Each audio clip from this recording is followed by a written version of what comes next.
Hello and welcome everyone, welcome to প্রতীক্ষা education and training. আজকে আমরা তোমাদের জন্য নিয়ে চলে এসেছি WBPSC ফুড এসআই তার জেনারেল সায়েন্সের একটা প্র্যাকটিস সেট। তোমরা প্রত্যেকেই জানো যে পিএসসি থেকে আমরা নোটিফিকেশন পেয়ে গিয়েছি যে আগামী মার্চ মাসের 16 এবং 17 তিনটে করে শিফটে আমাদের হতে চলেছে কি আপকামিং ফুড এসআই এর exam. Okay, so food SI related general science টপিকের ওপর কিছু বিশেষ কোশ্চেন যেগুলো এক্সাম ওরিয়েন্টেশনের জন্য খুবই ইম্পর্টেন্ট, সেগুলোকে কিন্তু আমরা করতে চলেছি আমাদের এই আজকের সেশনে। তো চলো দেরি না করে আর দেখে নেওয়া যাক আমাদের প্রথম প্রশ্ন কোনটা আজকে। দেখো, একদম প্রথমে আমাদের রোগ থেকে একটা কোশ্চেন, মানব শরীরের রোগ থেকে একটা প্রশ্ন কি বলেছে, চিকুনগুনিয়া একটি মশাবাহিত রোগ, কোন জাতীয় মশার আক্রমণে এই রোগ হয়? বলে ফেলো আমাদের সঠিক উত্তর কি হতে হবে। চিকুনগুনিয়া একটি মশাবাহিত রোগ, কোন জাতীয় মশার আক্রমণে এই রোগটা বেসিক্যালি আমাদের হয়ে থাকে? তার মানে আমরা কি জানি, এগুলো হচ্ছে কি এক একটা ভাইরাস। চিকুনগুনিয়া হচ্ছে একটা ভাইরাল ডিসঅর্ডার। তার মানে আমাদের দেহে এই চিকুনগুনিয়া টাইপের ভাইরাস যদি আক্রমণ করে তাহলে কি হতে পারে, আমাদের দেহে চিকুনগুনিয়া হতে পারে। কিন্তু এই ভাইরাস তো আর এমনি এমনি আমাদের দেহে প্রবেশ করে না, ভাইরাসকে প্রবেশ করায় আমাদের দেহকে কোনো ভেক্টর বা বাহক। তাহলে চিকুনগুনিয়াটাকেও মানব শরীরে প্রবেশ করানোর জন্য একটা ভেক্টর বা বাহক দরকার। সেই ভেক্টর বা বাহক হচ্ছে কি আমাদের ফিমেল মসকুইটো বা মস্কি যেটাকে আমরা বলি। তাহলে কোন জাতীয় মশা চিকুনগুনিয়া রোগের ক্ষেত্রে বাহক বা ভেক্টরের কাজ করে? এক্ষেত্রে আমাদের সঠিক উত্তর কোনটা? এক্ষেত্রে সঠিক উত্তর হয়ে যাচ্ছে আমাদের option number B, that means Aedes. Aedes জাতীয় মশা কামড়ালে আমাদের কি হতে পারে?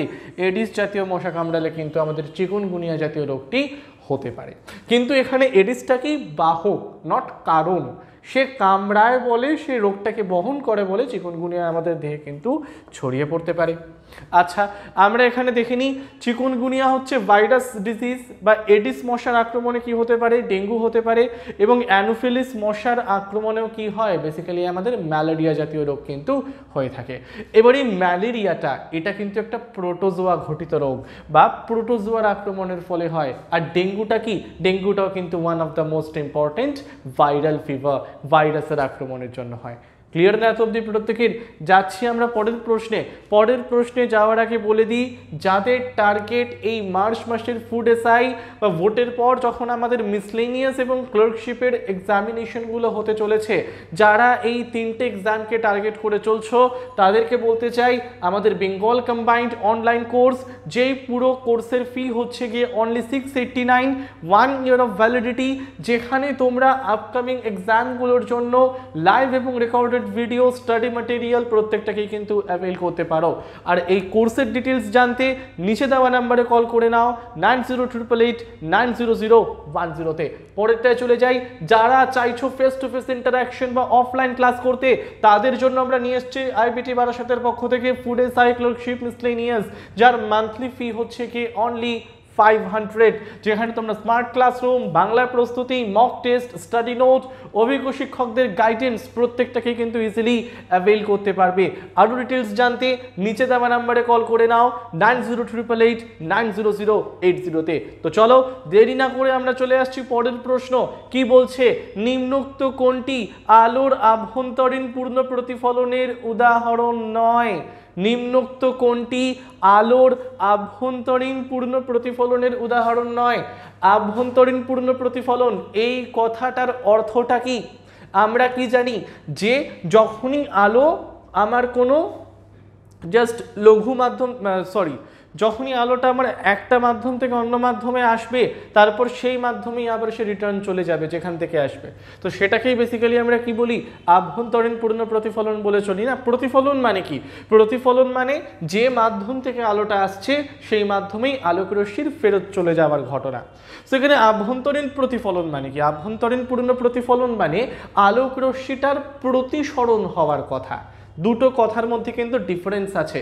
কি বলছি, আলোক রশ্মির রিফ্র্যাকশন বা প্রতিসরণ হওয়ার কথা একটা মাধ্যম থেকে অন্য মাধ্যমে, কিন্তু প্রতিসরণ হতে হতে বা প্রতিসরিত হতে হতে সেই আলোটা প্রথম মাধ্যম থেকে দ্বিতীয় মাধ্যমে না গিয়েই আবার প্রথম মাধ্যমে আমার ফেরত চলে আসছে। এই ঘটনাটাকে আমরা সোজা করে কি বলি, আভ্যন্তরীণ পূর্ণ প্রতিফলন। তাহলে নিম্নোক্ত কোনটি আভ্যন্তরীণ পূর্ণ প্রতিফলনের উদাহরণ নয়, সেটা হলো option number D. Option number D কি বলছে আমাদের, আলোর বিচ্ছুরণ। অপশন নাম্বার ডি কি বলছে, আলোর বিচ্ছুরণ। তাহলে আমরা বলতে পারি অভ্যন্তরীণ পূর্ণ প্রতিফলনের উদাহরণগুলো হিরে উজ্জ্বল দেখা, অপটিক্যাল ফাইবার, মরুভূমির মরীচিকা বা শীতকালীন দেশে দেখতে পাওয়া যায় সুপিরিয়র মিরাজ, প্রত্যেকটাই আমার কিসের এক্সাম্পল, আভ্যন্তরীণ পূর্ণ প্রতিফলনের এক্সাম্পল। ক্লিয়ার হলো এভরিওয়ান? জাস্ট আমরা এখানে পয়েন্টটাকে দেখে নিই। আচ্ছা, আলোর বিচ্ছুরণ যেটা আমার আভ্যন্তরীণ পূর্ণ প্রতিফলন নয়, এই জিনিসটা আবার কি, ধরো এখানে নিতে হবে আমাকে একটা prism, that means 3D structure of a triangle. তাহলে এই প্রিজমের মধ্যে যদি আমরা সাদা বর্ণের কোনো আলোকে ফেলি, তাহলে প্রিজমটা কি করবে, এই সাদা বর্ণের আলোটাকে 7টা ভিন্ন ভিন্ন বর্ণে বিশ্লিষ্ট করে দেবে। পয়েন্টটা কি বললাম ভালো করে বোঝো, একটা প্রিজম নিচ্ছি, তার মধ্যে একটা সাদা আলো ফেললাম, প্রিজমটা কি করবে, সাদা আলোটাকে 7টা ডিফারেন্ট কালারে আমার বিশ্লিষ্ট করে দেবে বা ভেঙে দেবে, যেটাকে বেসিক্যালি আমরা কি বলি, রামধনুর ক্ষেত্রে দেখতে পাই না, কি দেখতে পাই, দ্যাট মিনস ভিপজিওর দেখতে পাই না, that means violet, indigo blue, green, yellow, orange, red. তার মানে সাদা বর্ণটা প্রিজমের মধ্যে পড়ে এই 7টা ডিফারেন্ট কালারে চেঞ্জ হয়ে গেল। এই ঘটনাটাকে বেসিক্যালি আমরা কি বলি, এই আলোক রশ্মির 7টা বর্ণে ভেঙে যাওয়ার ঘটনাটাকে আমরা কি বলি, আলোর বিচ্ছুরণ বলে চলি, that means dispersion of light বলে চলি। আশা করি পয়েন্ট প্রত্যেকের ক্লিয়ার হলো। চলো যাচ্ছি তাহলে আমরা পরেরটায়। কোন তাপমাত্রায় ফারেনহাইট স্কেল এবং সেলসিয়াস স্কেল একই পাঠ দেখায়? কোন তাপমাত্রায় ফারেনহাইট স্কেল এবং সেলসিয়াস স্কেল একই পাঠ দেখায়? 100 degree Celsius, 40 degree Celsius, -40 degree Celsius নাকি -100 ডিগ্রি সেলসিয়াস? নিম্নোক্ত কোন তাপমাত্রায় বা কোন ডিগ্রিতে আমার সেলসিয়াস এবং ফারেনহাইট স্কেল সেম তাপমাত্রা দেখাবে? চলো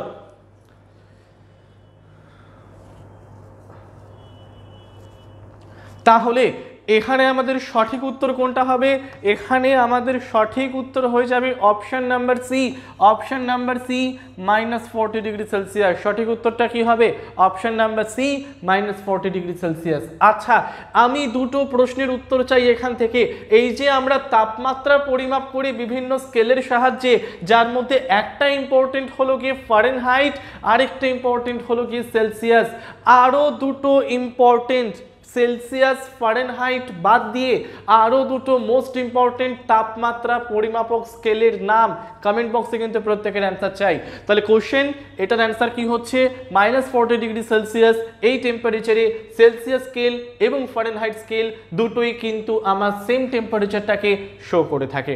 চলো নেক্সট আমরা আসছি, কোন বিষয়ের অধ্যয়নকে হারপেটোলজি বলা হয়? কোন বিষয়ের অধ্যয়নকে হারপেটোলজি বলা হয়? মাছ, পতঙ্গ, সরীসৃপ এবং উভচর পাখি বা সরীসৃপ এবং উভচর নাকি আমাদের পাখি? বলো কোন বিষয়ের অধ্যয়নকে হারপেটোলজি বলা হয়? মাছ, পতঙ্গ, সরীসৃপ এবং উভচর নাকি পাখি? কোন বিষয়ের অধ্যয়নকে হারপেটোলজি বলা হয়? ওকে, তাহলে এখানে আমাদের সঠিক উত্তর কোনটা? সঠিক উত্তর হয়ে যাচ্ছে অপশন নাম্বার সি। সঠিক উত্তর কোনটা? সঠিক উত্তর হয়ে যাচ্ছে অপশন নাম্বার সি, সরীসৃপ এবং উভচর। সরীসৃপ এবং উভচর। তাহলে সরীসৃপ এবং উভচর সম্বন্ধে অধ্যয়নকে বেসিক্যালি আমরা কি বলে চলি? তাদেরকে কিন্তু বেসিক্যালি আমরা হারপেটোলজি বলে চলি। ক্লিয়ার না এভরিওয়ান? আচ্ছা, বাদবাকি সম্বন্ধে অধ্যয়নটাকে আমরা দেখে নিই একবার। দেখে নিই। পাখি সম্বন্ধে অধ্যয়নকে বলা হয় অর্নিথোলজি। পতঙ্গ সম্বন্ধে পড়াশোনাকে বলা হয় এন্টোমোলজি। পাখি সম্বন্ধে পড়াশোনাকে বলা হয় অর্নিথোলজি। আচ্ছা, এই পয়েন্টে জাস্ট আমাদের একটু হবে না, এটাকে জাস্ট একটু চেঞ্জ করে দেবো আমরা। ওকে, মাছেরটা আমরা জানছি, আমাদের পরের প্রশ্নে মাছ আসছে। ইকথায়ল আছে। তাহলে পাখি সম্বন্ধে অধ্যয়নকে বলছি আমরা অর্নিথোলজি, পতঙ্গ সম্বন্ধে অধ্যয়নকে আমরা বলে চলছি এন্টোমোলজি। ক্লিয়ার? চলো জাস্ট আমরা দেখে নিই, যারা ফুড এসআই, ক্লার্কশিপ, মিসলেনিয়াস তিনটে এক্সামের জন্য ভালো করে প্রিপারেশন নেওয়ার জন্য মক টেস্ট দিয়ে নিজেদেরকে তৈরি করতে চাইছো, তারা আমাদের মক টেস্ট অ্যাভেল করতে পারো। ক্লার্কশিপের মক টেস্ট অনলি 47, মিসলেনিয়াসের মক টেস্ট অনলি 56, এছাড়া ফুড এসআই, ক্লার্কশিপ, মিসলেনিয়াস তিনটের কম্বাইন্ড মক টেস্ট হচ্ছে কি অনলি 97 রুপিসে। তাহলে এই তিনটে মক টেস্টের আরও ডিটেলস জানতে তোমরা নিচে দেওয়া নাম্বারে কল করে নাও 9088890010-তে। চলো আমরা চলে আসছি আমাদের পরের প্রশ্ন। পরের প্রশ্নে চলে আসছি, ম্যাগনেসিয়াম অক্সাইডের দ্রবণকে কি বলে? ম্যাগনেসিয়াম অক্সাইডের দ্রবণকে কি বলে? আম্লিক নাকি ক্ষারীয় নাকি উভধর্মী নাকি নিউট্রাল? ম্যাগনেসিয়াম অক্সাইডের দ্রবণকে কি বলে? আম্লিক, ক্ষারীয়, উভধর্মী নাকি নিউট্রাল? এই জাতীয় প্রশ্ন যখনই আমাদের দেবে মাথায় আসতে হবে কি এই সামনের জিনিসটা, এটাকে দেখতে হবে এটা আমার মেটাল নাকি এটা আমার নন মেটাল। তাহলে এই অক্সাইডের আগে যদি মেটাল থাকে দ্যাট মিনস কোনো ধাতুর অক্সাইড সেটা অলওয়েজ আমাদের ক্ষারীয় প্রকৃতির হয়, আর কোনো অধাতুর অক্সাইড সেটা কিন্তু আমাদের আম্লিক প্রকৃতির হয়। দ্যাট মিনস আমি এটাই বোঝাতে চাইছি মেটাল অক্সাইড হয় ক্ষারীয় প্রকৃতির, নন মেটালিক অক্সাইড হয় আম্লিক প্রকৃতির।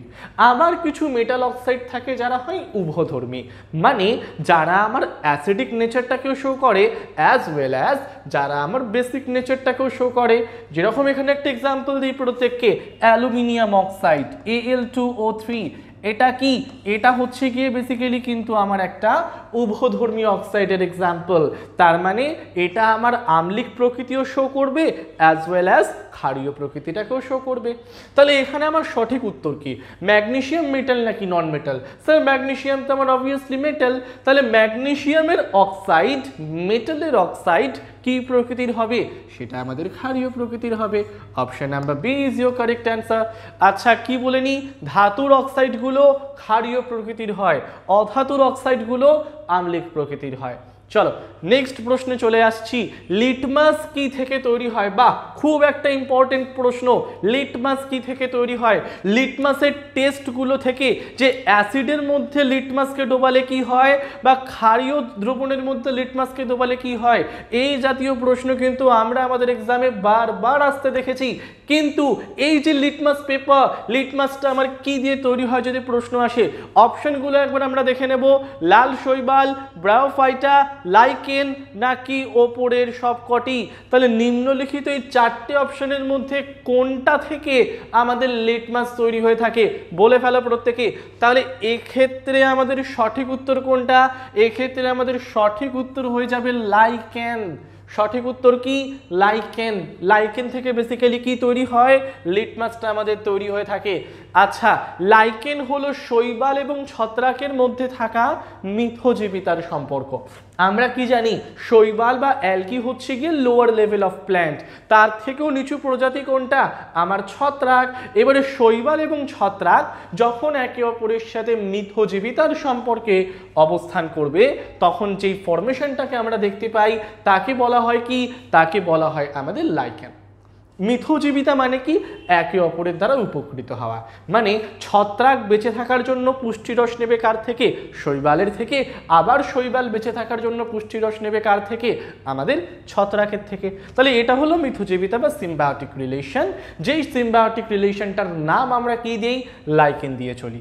আচ্ছা, অ্যাসিড উপস্থিত থাকলে নীল লিটমাস লাল লিটমাসে পরিবর্তিত হয়। ভেরি ভেরি ইম্পর্টেন্ট একটা পয়েন্ট, ভেরি ভেরি ইম্পর্টেন্ট একটা পয়েন্ট। অ্যাসিড উপস্থিত থাকলে নীল লিটমাস লাল লিটমাসে পরিবর্তিত হয়। আরেকটা মোস্ট ইম্পর্টেন্ট পয়েন্ট, ক্ষার উপস্থিত থাকলে লাল লিটমাস কিন্তু নীল লিটমাসে চেঞ্জ হয়ে যায়। তাহলে নীল থেকে লাল হয়ে যাওয়া অ্যাসিডের উপস্থিতি, লাল থেকে নীল হয়ে যাওয়া সেটা কিন্তু আমাদের ক্ষারের উপস্থিতিটাকে ডিফাইন করে। ক্লিয়ার হলো না প্রত্যেকের এত অবধি? যাবো তাহলে আমরা পরের প্রশ্নে। পরের প্রশ্নে চলে যাচ্ছি আমরা, সালোক সংশ্লেষের জন্য কোন রঞ্জকের উপস্থিতি আবশ্যক? সালোক সংশ্লেষের জন্য কোন রঞ্জকের উপস্থিতি আবশ্যক? ক্লোরোফিল, ক্যারোটিনয়েডস, ফ্ল্যাভয়েডস নাকি বিটলাইনস? সালোক সংশ্লেষের জন্য কোন রঞ্জকের উপস্থিতি আবশ্যক? তাহলে এক্ষেত্রে সঠিক উত্তর কোনটা? খুব ইজি একটা প্রশ্ন, আমরা প্রত্যেকে এটার অ্যান্সার জানি। সেটা কি? সেটা হলো কিন্তু আমাদের এই ক্লোরোফিল। তাহলে সালোক সংশ্লেষ প্রক্রিয়ার জন্য ক্লোরোফিলের উপস্থিতি কিন্তু একান্তই আবশ্যক। সালোক সংশ্লেষের উপস্থিতির জন্য কিন্তু ক্লোরোফিলের উপস্থিতি একান্তই আবশ্যক। চলে আসছি আমরা আমাদের পরের প্রশ্ন, মৌমাছি প্রতিপালনকে কি বলা হয়? বাহ, খুব ইম্পর্টেন্ট একটা প্রশ্ন। মৌমাছির প্রতিপালনকে কি বলা হয়? সেরিকালচার, পিসিকালচার, এপিকালচার নাকি অ্যাকোয়াকালচার? মৌমাছির প্রতিপালনকে কি বলা হয়?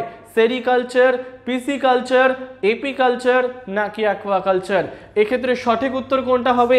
সঠিক উত্তর হবে আমাদের option number C, apiculture. Apiculture সঠিক উত্তর, অপশন নাম্বার সি, এপিকালচার। মৌমাছির প্রতিপালনকে বেসিক্যালি বলা হয়ে থাকে কি? আমাদের এই এপিকালচারটা। ওকে, আচ্ছা বাদ বাকিগুলো দেখে নিই। সেরিকালচার মানে কি? সেরিকালচার মানে হলো কি রেশম মত প্রতিপালন। পিসিকালচার মানে কি? মাছ প্রতিপালন। অ্যাকোয়াকালচার মানে কি? জলজ প্রাণী প্রতিপালন। ক্লিয়ার হলো এভরিওয়ান? আচ্ছা, আমরা প্রত্যেককে বলে দিতে চাই যারা অফলাইনে SSC, bank, railway, WBCS, police related যে কোনো এক্সামের প্রিপারেশন নিতে চাও তারা কিন্তু অবশ্যই যোগাযোগ করো আমাদের আইবিটি বারাসাত সেন্টার বা আইবিটি বেহালা সেন্টারে। আর এই দুটো সেন্টারের অফলাইন ডিটেলস জানতে এই নিচে দেওয়া নাম্বারগুলো কিন্তু তোমরা অবশ্যই কল করে নিতে পারো। তাহলে আজকের ক্লাস আমরা এখানেই এন্ড করছি। এরকম আরও ভিডিও পেতে তোমরা এই চ্যানেলটিকে অবশ্যই সাবস্ক্রাইব করে রাখো। Till then, thank you everyone.